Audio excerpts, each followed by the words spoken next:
It is what it is. Hi, 892. Uh, I just cleaned my bathroom. I know that's exciting, but if you had seen my toilet 2 hours ago, you'd be like, "Oh my gosh, it's a different toilet." No, no, it's the same one. Um, that's neither here nor there.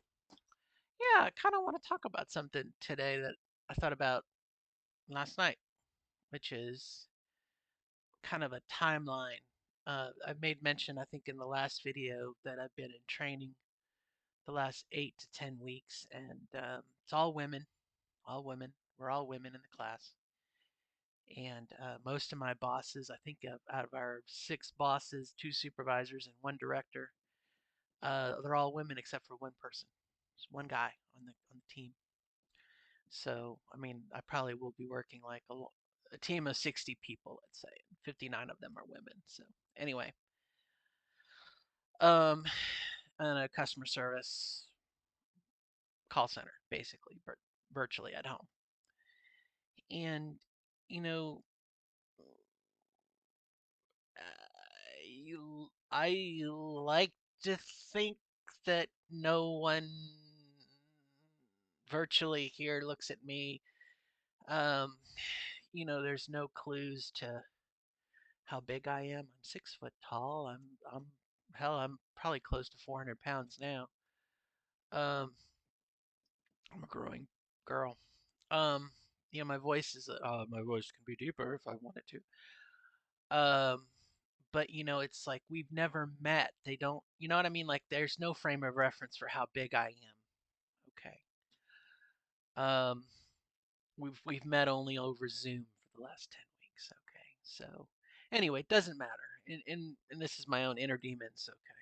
Sorry, I got a big headache coming on now that I'm thinking about it.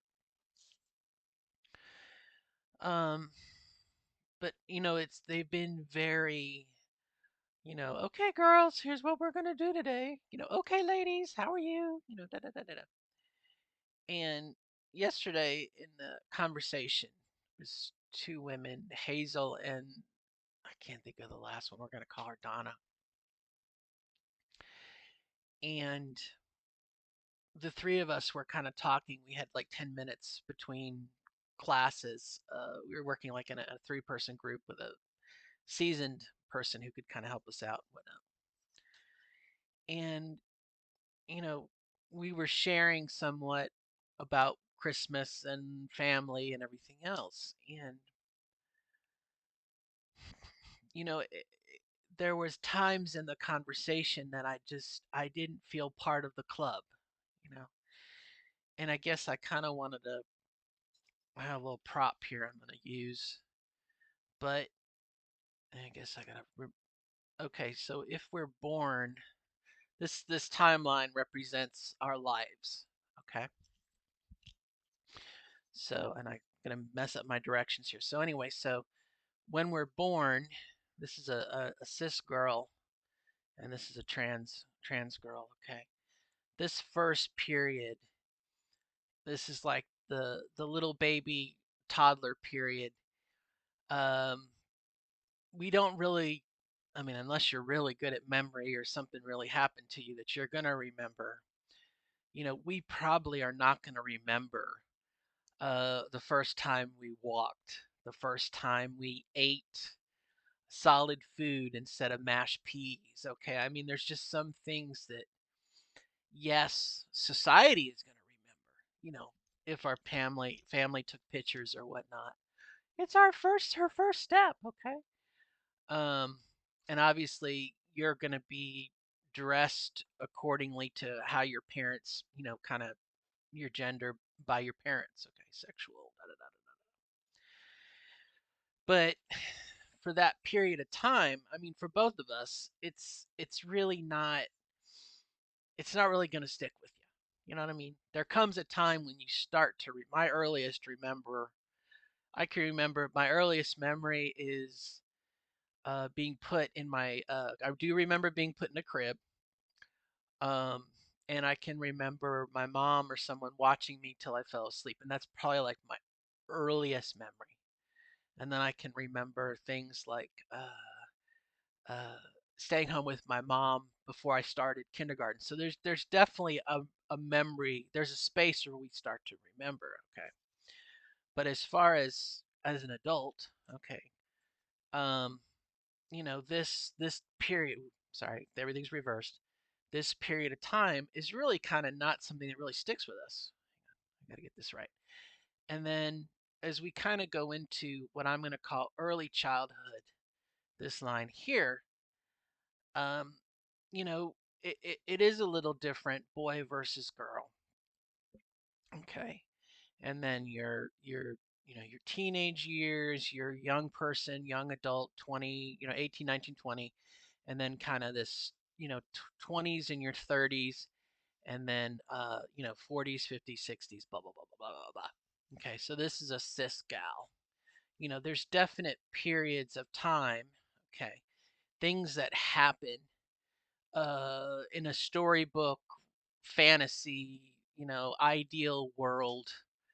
I can only imagine, okay, as being a genetically born a cis girl, um, getting your period, menarche, okay, getting your breasts um, budding, and as a young lady, you your first kiss, your first, um, puppy love, romance, blah blah blah blah blah blah, and then growing up, and maybe going to school and being on the cheerleader squad, or you know what I mean? Like there's girl things, and then college you might do a sorority or a club or something, and there's things that are experiences that are kind of gender centric, you know. Um, and so for uh, trans woman, okay, transgender girl, we also have these little periods of being a little young boy, and please humor me. I know some people will say I never was a boy, I never was a little man. I mean, just for the period of time that you existed on this planet, okay. However you view yourself, there were times when we were, taught beyond little toddlers, but little people, little boys. Humor me, please.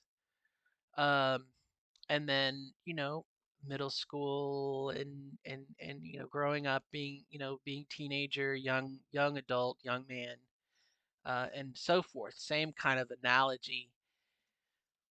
Things that we might have been exposed to, maybe we didn't pursue them. uh, if you join the service and you went through basic training, there are things that happen to us that affect us. Ooh, little puppy running down the street, little doggy.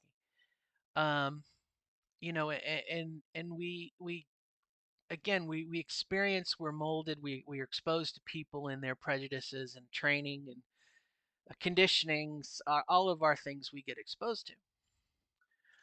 And in my situation, okay, you know, there came I gotta get the framing right.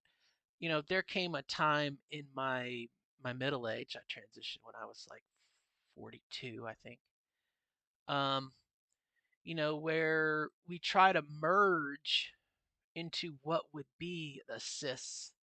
You know what I mean? There's a period of merging, and there's something new. There's, we're we try to be as close as we possibly can be. You can say I am blah blah blah. I am a woman. Blah blah blah blah blah. Da da da da da. But we are, whoop, where'd it go? We're different. I mean, we have these experiences we can't get rid of.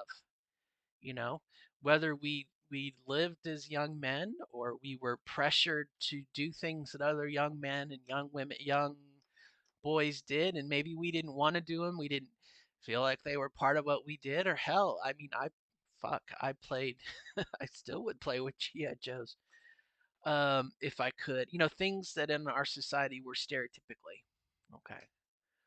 Um, you know, we are still the sum of our knowledge. We are still the sum of our experiences. And um, so that's kind of where, like I said, those periods of time on that timeline, um, when the two other ladies in my class were talking about, their boyfriends, or, I don't have that firsthand. I wish I did, okay, but I don't. I can't go back in time and get them, okay. Motherhood is another thing, you know. Um, I've been with my daughter, as close as I could be as she was in the womb, okay. I was with her the day she was born, okay, and I haven't left her side since. But, I do not have the experience of, my daughter as a wee little thing kicking and moving, I just don't have it, you know. So when someone says something about so and so, oh, the labor, or morning sickness, again, I can empathize, I can sympathize, I can imagine, but I don't know what that is firsthand. I didn't experience it. Okay, you see what I'm saying? And so at this point in my life, there are periods of time that I just don't have, and so when where I'm at now, and I look back upon that, I'm not going to say I feel like an imposter, but I'm just kind of nodding my head, going, you know, I wish I would have experienced that, but here I am. Make the best of what you can. Da, da, da. But anyway, the point that I'm kind of driving to is, you know, in the news today, you hear a lot about children. There's a lot of, it's a kind of a dog whistle. Um, One political party has embraced this whole idea of, that they're not going to fix real problems, they're going to make up imaginary ones. And since they know better than you, they're going to tell you what to do with your life. And so, um, you know, the point of, at least in my opinion, of, if a young trans girl presents herself to her family and says, "Mom, Dad," or whomever, mom and mom, dad and dad, whoever you are, non-binary person, I'm transgender. And if the parent is a good parent and it's like, okay, well, let's get some counseling going, let's talk to some people, let's educate ourselves, da da da da da, and that child is able to socially transition, or perhaps as they become a teenager, maybe get on some blockers just so they can get to that 18 and be an adult, make their own decisions, blah blah blah blah blah. But the whole point of that, where's our little arrow? Here it is. Okay, is for a little toddler trans girl, as they begin to speak and they can express themselves and they grow to a point where they can say mom and dad, blah blah blah. The idea is to socially transition, to get closer and closer to this line and slowly integrate. This integration that happens way the hell down here, it's happening here. And then from that point on, look at how much of their lives they get to lead. The teenager, 18, young adult, 30, 20s, 30s, 40s, 50s, they get more of that line, you know. And so I think that's kind of what's at stake, you know. It's not, obviously, again, dog whistles, groomers, and what's the deal with it's, my kid wanted to be a pirate. I'm, you know, uh, I don't know. It's all a bunch of shit. But you know, I, I hope for the future generations they will have more of that top line. Less of that, those long periods, or periods of time that we were doing something else, where maybe our cis women counterparts were doing something else, things that we just didn't have access to. You know? And maybe too with our society going forward, it won't be, as non-binary stuff gets more accepted and everything else. I think that's, you know, I think any of us, we hope the person that comes behind us, the next generation, the next trans person that comes along, has an easier journey, a better experience, a better outcome than we did. And I think that's just part of our, if you're care about other people, I think that's just a basic tenet of kind of who and what we are. Um, but anyway, so that was kind of my story. It hit me yesterday as I was kind of listening to them and thinking I didn't experience that the way you did. I didn't experience pregnancy the way that you did. I didn't experience, you know, my dad sitting me down and explaining to me, or my mom sitting me down and explaining the changes that were happening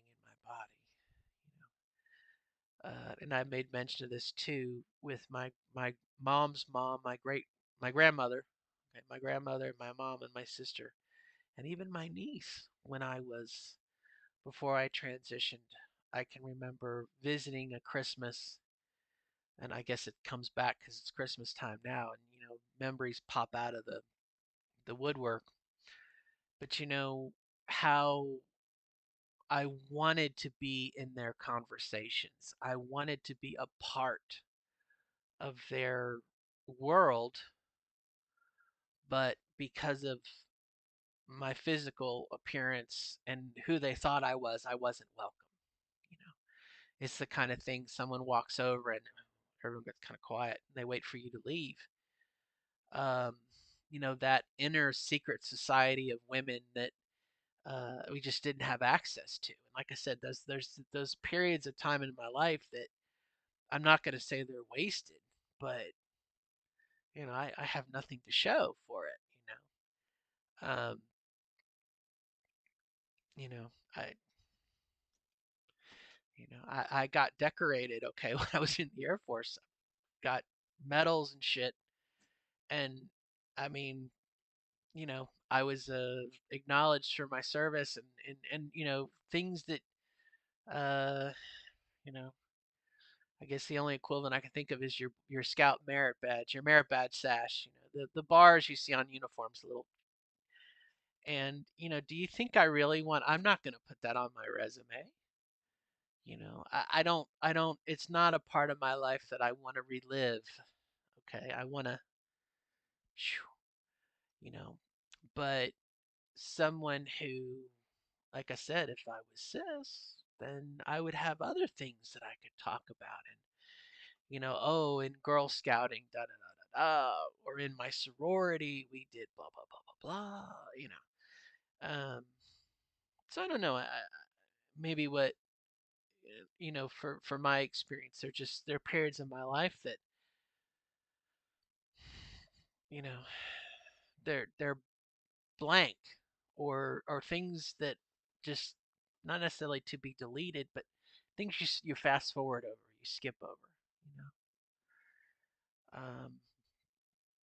And I've been reliving a lot of that lately too with my own daughter because she's within 2 to 3 years she's going to be out on her own, and if I've done my job as a parent, she'll make it. She'll have the skills that she needs, and my family didn't do that. I wasn't. You know what I mean? I mean, it was like um, a lot of the I want to say coddling. Is it coddling? Not cuddling, coddling, helping out. You know, there were a lot of things that were done for my sister that were just not done for me because you didn't help boys with that. You know, when my sister made a mistake, it was, you know, oh, well, she's just expressing herself. She's exploring her identity. I mean, it was always isn't it great she's doing this? When I fucked up, it was like, you're an embarrassment. Be a man, blah, blah, blah, blah. I mean, hyper masculine bullshit, toxic masculinity, I guess. You know what I mean? So, but again, that's where that black line is just like I said. There's just periods of time. I just if I could delete them, maybe I would. I'd fast forward over them. And there probably is, for cis gals, there probably are parts of their life they would rather fast forward over too, I imagine. But they got to be their authentic selves throughout their whole process. And for us, you know, especially if you're like me and you're in your 40s or in your 50s, I know someone in their I've known three trans women in their 70s, you know, by the time you figure out who you are, your life's over, you know. And so again, this whole thing about the children, save the children, you know, we want to give the children as much time to make up their own minds, not pressure them, but also give them that opportunity, save themselves, hopefully, a lot of that wasted time and experience it. I made the video the other day about, owning up to my name and feeling comfortable as Karen. It's me now. It's who I am. I can't imagine being anything else. I'm not going to answer to anything else. And you know, it's a shame that my family, you know, 60, 75% of my family abandoned me when they don't know who I am now. They don't get to see the good. They don't get to see me happy. They only remember me as being the quiet, miserable kid who didn't do anything, who didn't say anything, because I was afraid to. You know what I mean? So anyway, I've gone on too long, but that's my video for today. I hope you're doing wonderful, and I hope you good luck in becoming your authentic self as you define it. Bye bye.